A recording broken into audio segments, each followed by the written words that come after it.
বিজেপিত 2 শতাধিক কংগ্ৰেছ কৰ্মীকে ধৰি বিভিন্ন দলৰ নেতা কৰ্মী যোগদান নিৰ্বাচন সমাগত। ইয়াৰ লগে লগে আৰম্ভ হৈছে ৰাজনৈতিক শক্তিৰ প্ৰতিযোগিতা।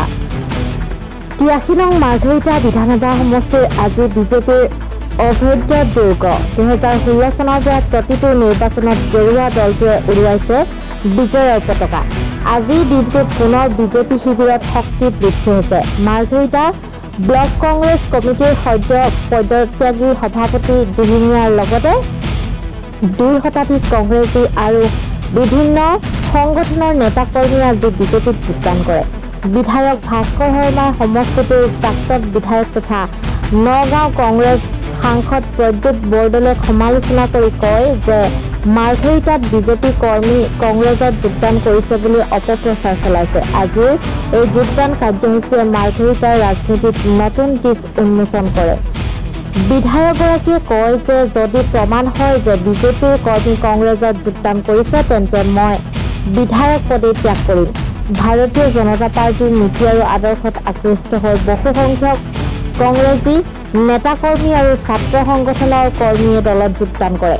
যোগদানকাৰীসকলৰ ভিতৰত কংগ্ৰেছৰ সদ্য পদত্যাগী সভাপতি তৰাপ্ৰসাদ দিহিঙীয়া, সামাজিক মাধ্যমৰ অধ্যক্ষ প্ৰাঞ্জল চেতিয়া, সম্পাদক আনন্দ জাল, সাংস্কৃতিক সম্পাদক জ্যোতিময় নাথ, মহিলা সম্পাদক সুমিত্ৰা মেছ, প্ৰাক্তন সভাপতি ৰোচন চুপ্তা, সম্পাদক দিলীপ দত্ত, জিলা সম্পাদক ঘনশ্যাম নেৱাৰ, পঞ্চায়ত সদস্য উজ্জ্বল শইকীয়া অন্যতম। এই যোগদান বিজেপিৰ বাবে নিঃসন্দেহে আশাব্যঞ্জক আৰু দলটোৰ সংগঠন ভিত্তিক শক্তি বহুগুণে বৃদ্ধি কৰিলে। চাওঁ আহক মাৰ্ঘেৰিটাৰ পৰা আমাৰ সাংবাদিক কিষণ লালঙৰ এক প্ৰতিবেদন।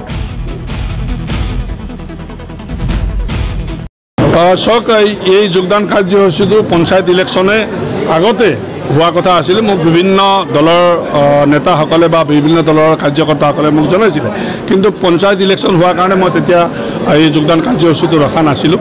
কিন্তু আজি হঠাতে মোৰ 3টা মণ্ডল মিলি পেলাই মোক জনালে যে আজি যোগদান কাৰ্যসূচী ৰখা হৈছে। গতিকে আজি যোগদান কৰিবলৈ অহা ব্যক্তিসকল আপোনালোকে দেখিব পাইছে, জাতীয় কংগ্ৰেছৰ আছে, AJPৰ আছে, জাতীয় পৰিষদৰ আছে, সকলো আছে। গতিকে আমাৰ ইলেক্টেড পাৰ্চন বুলি ক'লৈ জিলা পৰিষদটো এটাও কোনো জিকিব পৰা নাই, ভাৰতীয় জনতা পাৰ্টি জয় হৈছে। কাউন্সিলৰ সকলো ভাৰতীয় জনতা পাৰ্টি জয় হৈছে। ৱাৰ্ড মেম্বাৰ 2-এটা নিজৰ মাজত মনোমালিন্য হৈ 2-এটা ইফাল সিফাল হৈছিলে। আমাৰে কৰ্মী, আমাৰে ল'ৰা ছোৱালী, আমাৰে ভাই বন্ধুসকল, তেখেতসকলো আজি আহি পেলাই ভাৰতীয় জনতা পাৰ্টিত জইন কৰিছে। গতিকে মই ভাবোঁ এই জইনে আমাক মাৰ্ঘেৰিটাত আৰু আগলৈ লৈ যাব, সমিল মিলেৰে আমি আগবাঢ়ি যাম। গতিকে এই জইন কাৰ্যসূচীটো এইটো কাৰণে কৰা হৈছে যে বিভিন্নজনে বিভিন্ন সময়ত পঞ্চায়ত গঠন হৈ গ'ল, আকৌ ইলেকশ্যন আহিবলৈ টাইম হৈ গ'ল, বিভিন্নজনে আশা কৰি আছিলে আমি ভাৰতীয় জনতা পাৰ্টিৰ সদস্য হ'বলৈ, কৰ্মী হ'বলৈ আশা কৰি আছিলে। গতিকে আজি আমি মাৰ্ঘেৰিটা সমষ্টিৰ এই যোগদান কাৰ্যসূচী ৰাখিলোঁ। কাৰ্যসূচীয়ে মই কোৱা নাই, ভাৰতীয় জনতা পাৰ্টিৰ প্ৰতিনিধি ইয়াত কৰিব পৰা কোনো দলৰ ব্যক্তি নাই বুলি মই ভাবোঁ। কিয়কি নাই বুলি কোৱাটো উচিত নহয়, যিহেতু হয়তো কোনোবাই ক'ব ভাস্কৰ শৰ্মাই ধম্বালি মাৰিছে।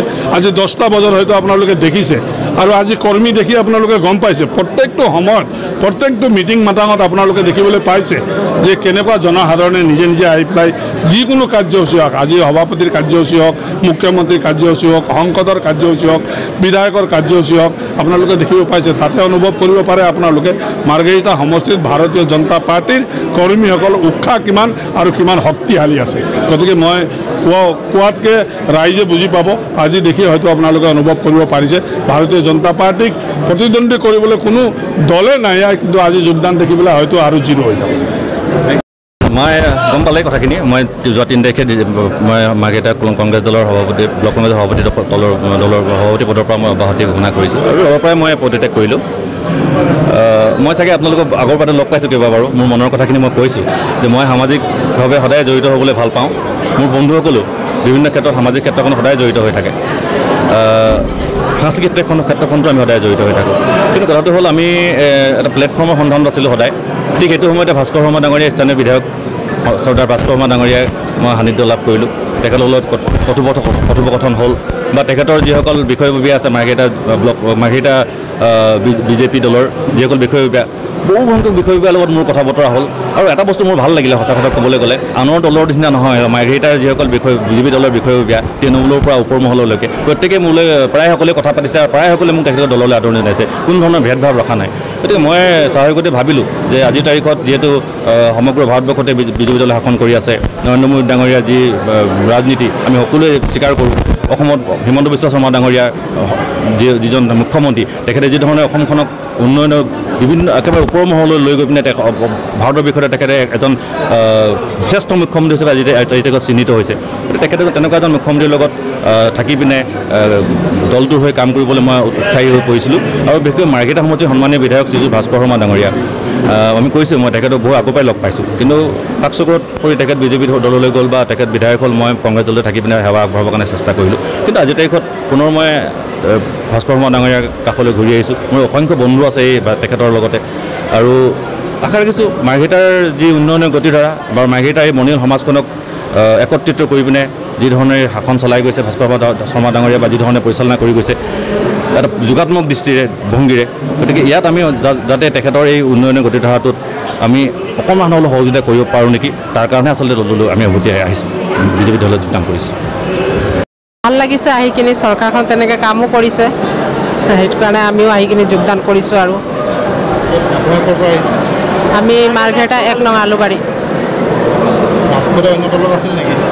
ছাৰ অঁ কংগ্ৰেছ দলত আছিলোঁ আহিলোঁ ছাৰ চৰকাৰে ভাল কাম কৰিছে ভাল লাগিছে সেইটো কাৰণে আহিছোঁ ৰাস্তা পদূলি আমাৰ দুখীয়া ৰাইজক দেশত শান্তিও আছে আগৰ পৰা